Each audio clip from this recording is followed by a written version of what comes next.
Bonjour Dorothée Christie. Bonjour.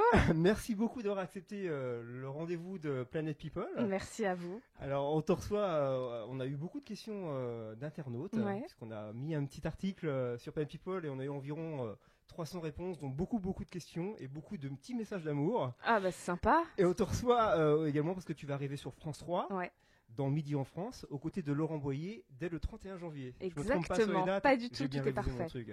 Alors, tu as été révélée dans Morandini, une émission qui est sur Direct 8. Tu étais chroniqueuse média jusqu'à l'été dernier, c'est bien ça? C'est ça. Pourquoi tu as stoppé cette aventure? Parce que ça faisait 2 ans que j'étais sur l'émission, en quotidienne, avec une chronique en quotidienne, et qu'au bout d'un moment, j'avais l'impression d'avoir un peu fait le tour de ma chronique, et j'avais peur de ne pas réussir à me renouveler et de refaire tout le temps pareil. Et voilà, j'aime bien changer d'air, et voilà, j'avais envie de vivre de nouvelles aventures. Et là, je vais être servie et gâtée avec Midi en France, je suis ravie. C'est clair, on va revenir juste après. Quels étaient tes rapports avec Jean-Marc Morandini? Est-ce que tu étais libre d'écrire ce que tu souhaitais? Est-ce qu'il y avait un droit de regard de lui ou de quelqu'un d'autre? J'étais totalement libre d'écrire ce que je souhaitais. J'avais de très bons rapports avec Jean-Marc qui, et j'en suis contente, ne m'en a pas voulu que je quitte l'émission et qui a compris que j'avais besoin de voler, de quitter le nid un petit peu, mais on garde de très bons rapports et il est content pour moi, pour ce qui m'arrive en ce moment. Et non, j'étais totalement libre de parler ce dont je voulais, même en démol, me censurait pas du tout. Vraiment, on était libre de dire ce qu'on voulait. D'accord, on va rebondir un peu parce qu'en fait, c'est vrai qu'on a eu pas mal de messages en fait d'internautes qui disaient que est-ce qu'elle n'est pas partie de l'émission de Morandini parce qu'à un moment donné, alors je sais pas si les gens se rappellent, tu avais fait une petite rubrique sur Endemol, enfin une petite chronique sur Endemol où tu disais que effectivement ils allaient faire une charte pour la télé-réalité. Une charte éthique sur la télé-réalité. Un petit peu d'eux. Et j'en avais fait une blague carambar. Voilà. Et non, c'est pas du tout à cause de ça, étant donné que ça c'était la première semaine de l'émission que j'avais fait cette petite blague. Et donc, bon, non, je suis restée 1 an après ça.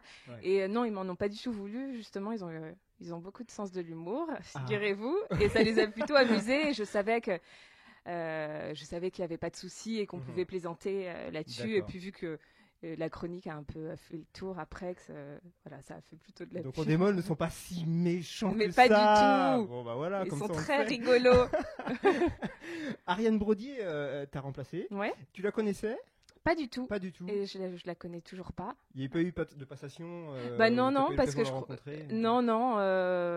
non, parce qu'elle est arrivée une fois que j'étais déjà plus sur l'émission, donc je ne la connais pas.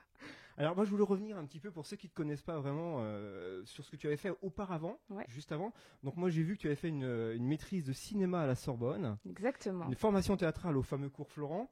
Voilà. 3 ans dans la fiction télé en tant que assistante littéraire. Ça ne veut pas dire grand-chose, mais c'est ça. Mais c'est beau à dire. Hein. Et c'est là où tu as. Oui, ça fait classe. Ça veut rien dire, mais ça veut rien dire, mais c'est très beau à dire, donc on le dit. Hein. Oui. Et tu as réalisé après que tu voulais faire autre chose, et tu es arrivé comme voix off. Oui, en fait, je suis arrivée comme journaliste voix off sur l'émission Morandini. Où au début, je faisais toujours la chronique des news médias. C'était un petit magnéto à l'époque de 3 minutes et j'étais journaliste, j'écrivais le sujet et puis je posais ma voix seulement. J'étais juste en voix off la première année. Et la deuxième année, j'avais envie d'essayer de faire de l'antenne. Jean-Marc Morandini en avait envie aussi, la production apparemment. Donc d'un commun accord, on s'est dit que j'allais essayer de faire la chronique à l'antenne. D'accord. Et ça s'est bien passé. D'accord. Et comment t'es arrivé chez Morandini? Tu as postulé? Alors comment c'est? Non, je connaissais pas grand monde. Comment j'avais démarché des boîtes de production, des chaînes, en faisant des petites bandes démos tournées dans ma chambre, des trucs un peu pourris où j'essayais de filmer. Mais quand j'y repense, c'était vraiment c'était nullissime. Mais il y avait ça était super cheap quoi. Et t'as osé des trucs. Voilà, j'ai envoyé à quelqu'un qui finalement connaissait des gens chez Endemol et qui savait que l'émission Morandini cherchait quelqu'un et donc voilà on m'a amené dessus. Comme quoi on peut réussir sans mais piston, exactement. Mais avec du talent, quand même. Je vous remercie, mais comme quoi j'ai envie de dire si on veut on peut.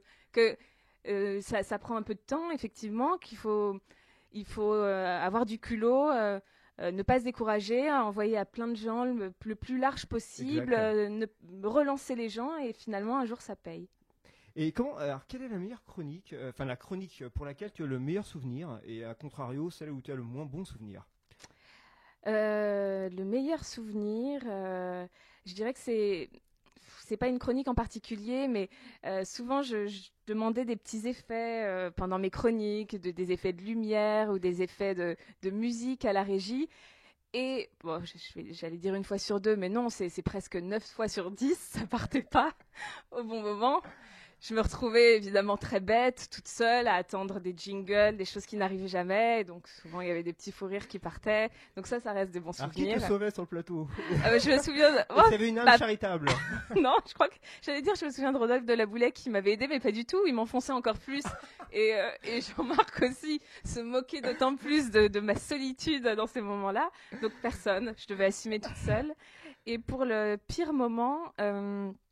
je me souviens d'une fois, c'était vers le début de l'année, où on était en direct, donc chaque jour, et à un moment, j'ai eu un bug total. Je ne me souvenais plus de là où je devais aller, je me souvenais plus du texte, et voilà, trou noir. J'ai demandé à Jean-Marc si je pouvais recommencer. On était en direct. Je lui ai demandé si je pouvais recommencer la chronique. Je savais plus. J'avais envie de mourir. Je me voyais d'en haut. J'avais l'impression de me voir toute seule sur ce plateau avec la lumière et la caméra sur moi. Et voilà, j'avais plus rien à dire. Jean-Marc a été très rassurant. Il m'a souri. Il m'a dit mais bien sûr, recommencer. Donc j'ai recommencé. Ouais, voilà, j'ai essayé de me ressaisir, mais c'était un moment, mais de. Ouais. On a le cœur qui bat. On a l'impression qu'on vit un cauchemar, alors que finalement c'est rien, c'est que de la télé. Mais sur le moment, j'avais envie de mourir. J'imagine. C'est sûr que c'est super angoissant. Ah, c'est horrible. J'ai tellement peur que ça m'arrive à nouveau, mais bon, non, je me dis que ça y est, je l'ai vécu une fois. Finalement, ça s'est bien passé, donc je suis blindée pour l'avenir. Ah bah, justement, l'émission de France 3, donc Midi en France, avec Laurent Voyer. J'espère que ça va pas se reproduire. Ouais. C'est en direct? Ce sera en direct. Ah, elle va nous en faire une ou deux.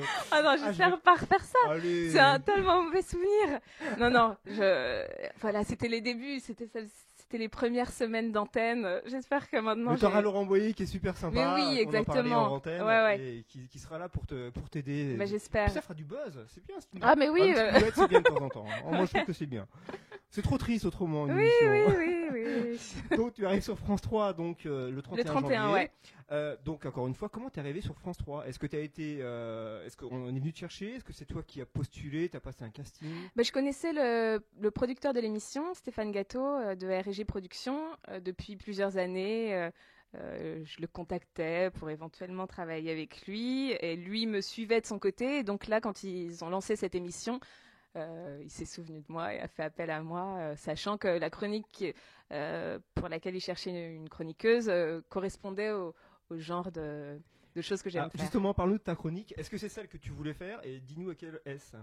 C'est exactement ce que je voulais faire. Ça s'appelle « J'ai testé pour vous ». Ouais. Et chaque jour, je vais tester des activités, des lieux originaux, insolites, rigolos, des régions que l'on va parcourir.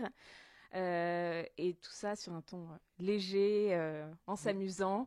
Tester, ça peut être tout et n'importe quoi. Ça peut être du saut élastique, ça peut être du karting, ça peut être. Exactement, ça peut être. Ce sera. Physiquement je suis une grande sportive, donc il n'y aura aucun souci. Mais oui, ça va être du vol en montgolfière. Ça va être. Je vais dormir dans une tente lapone. Je vais aller faire un entraînement de rugby avec une équipe de rugby. Tu connais un petit peu le programme, par exemple, les premières? Tu sais un peu ce que tu vas faire? Tu peux peut-être nous le dire? Oui, on commence par Mulhouse, oui. Et ensuite Clermont-Ferrand. Alors, je ne vais pas te dévoiler toutes les surprises, mais je vous ai dit, donc, par exemple, les 3, le vol en montgolfière, au-dessus des volcans d'Auvergne. J'ai plus en tête exactement ce qu'on va faire, et puis je garde la surprise, mais c'est dans cet esprit-là un peu des choses rigolotes à tester, des choses que moi dans la vie j'aurais eu envie de tester, donc je suis ravie de le faire. Pas forcément l'occasion. Ouais. Et là tous les jours, je vais y aller, je vais donner de ma personne pour cette chronique. Jérôme Bonaldi de France 3, au féminin bien sûr. Oui, c'est ça. Sauf que là j'irai sur le terrain. Le Carmouze. Ouais, non, mais merci, j'espère. Il est très bien, mais j'espère que tout ne va pas planter, que je vais réussir à. Moi, j'aime bien quand ça plante un peu. Oui, non, mais sûrement, évidemment. Mais et là, contrairement aux démonstrations en plateau, c'est vrai qu'on ira sur le terrain avec un journaliste, cadreur qui filmera ses aventures. Donc en direct. sans filet. Non, alors je serai en plateau en direct sur le. D'accord, mais la séquence. La séquence aura été filmée la D'accord, veille et je la commenterai en direct. D'accord, pas de doublure. Hein.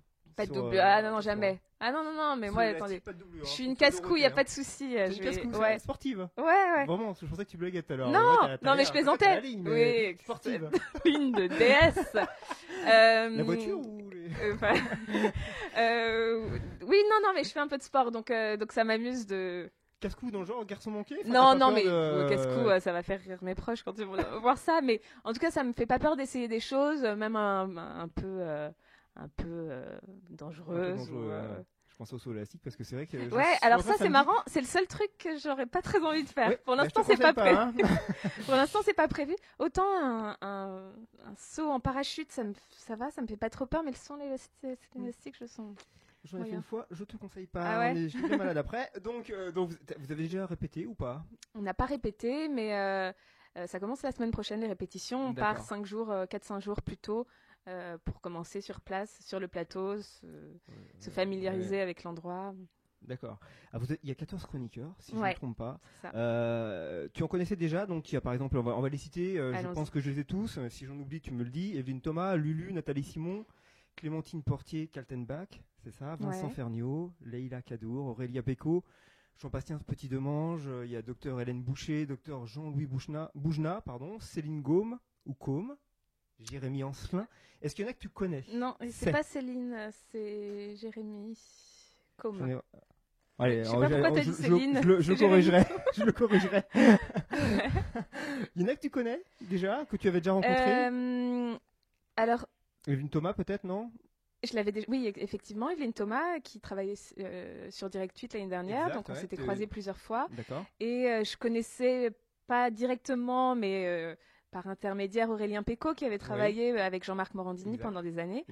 Voilà, sinon je connaissais personne en vrai. D'accord. J'ai rencontré tout le monde là depuis quelques semaines. Evelyne Thomas, oui, c'est vrai qu'elle a travaillé sur Direct 8, elle a arrêté, je crois, l'été dernier. Ouais, ou à Noël, je sais plus. Ouais. D'accord.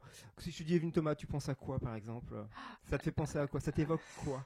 Ça m'évoque, c'est mon choix, mais je crois qu'elle n'a pas envie qu'on lui parle toujours que de cette émission, mais c'est vrai que je regardais souvent et que je la trouvais très bien là-dedans, et donc voilà, je dirais ça, mais c'est vrai qu'elle va revenir là sur France 3 en essayant à nouveau, comme à l'époque, et puis un peu depuis toujours, d'être proche des gens qu'elle va rencontrer, et de les faire parler, donc elle est dans son élément. Alors j'avais une question que j'ai zappée, à laquelle je repense.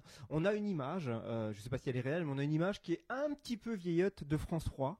Donc là, certes, ils sont en train de régénérer les programmes, de remettre du neuf. Est-ce que c'est quelque chose, une chose à laquelle tu as pensé avant de dire oui, ou est-ce que ou pour toi, c'est une chaîne comme Direct 8, elle n'a pas une image si vieille que ça? Non, moi, je trouve pas qu'elle ait une image vieille. Il y a des émissions qui sont axées pour différentes cibles de public, mais c'est assez large. Il y a des émissions comme Ce Soir ou Jamais, par exemple, qui n'est pas du tout une émission vieillotte, une super émission. Et donc oui, j'ai pas du tout pensé à ça. Moi, je suis super contente d'arriver sur le service public avec une équipe qui est pas du tout vieillotte. Dans les noms que vous donniez, il y a plein de petits jeunes, de nouveaux visages. Ça va pas aller là. Ça va pas lui plaire. Non, mais ce qui est bien, c'est qu'il y a tous les âges, il y a tous les profils différents. Plein de personnalités différentes, et que pour les avoir rencontrés là depuis quelques semaines plusieurs fois, il y a une mayonnaise qui prend déjà, je trouve, une ambiance de bande qui se crée, et alors qu'on est si différents et qu'on vient tous de milieux différents, et pourtant il y a quelque chose qui marche déjà.